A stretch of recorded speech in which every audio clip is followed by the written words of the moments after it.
नमस्कार, मी संतोष वजरगेकर, तसेच multiplier branch office वजरगा इथून.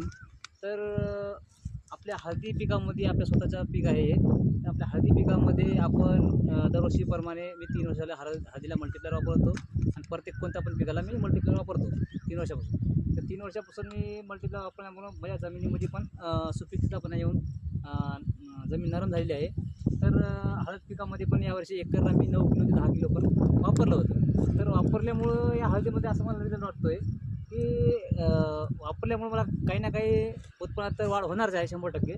पण त्याच्यामध्ये आज एक वाटतं आहे मला की हे बघा, फण्याची क्वालिटी बघा, एकदम जबरदस्तपणे झालेली आहे. शेंगाची फुगवण पण हे बघा, हे बघा शेंगाची फुगवण पण कशी झालेली आहे. आणि हे लांबी पण बघू शकता, शेंगाची लांबी पण झालेली आहे, फुगवण पण झालेली आहे.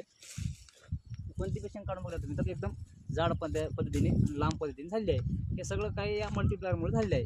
तर मला वाटतं की दरवर्षीप्रमाणे ह्याही वर्षी मला काही ना काही हळदीमध्ये उत्पन्न वाढणार आहे. तर मला क्षेत्र हवं तर एक एकरमधून माझं कमीत कमी 75% काढणी झालेली आहे. अजून 25% काढायचे आहे. तरी पण कोणी शेजारी म्हणतात की माल चांगला निघाला, एकदम फ्रेश निघाला. आपल्या मालाला बुरशी पण नाही, कीड पण नाही आहे, एकदम फ्रेश माल निघालेले आहे. हे पूर्ण काय झालेलं आहे ते फक्त मल्टीप्लायरमुळं थोडा रिझल्ट दाखवतं आपला. तर मी प्रत्येक शेतकऱ्या एवढंच सांगू इच्छितो की आपण सुरुवातीला हळद लावा किंवा कोणतंही पीक घ्या, तर 100% तुम्ही मल्टीप्लायर वापरून बघा आणि परत दरवर्षी प्रमाणे तुम्हाला 20 ते 25% मध्ये उत्पन्नात वाढ होणार आहे, हे मी म्हणतो. नमस्कार.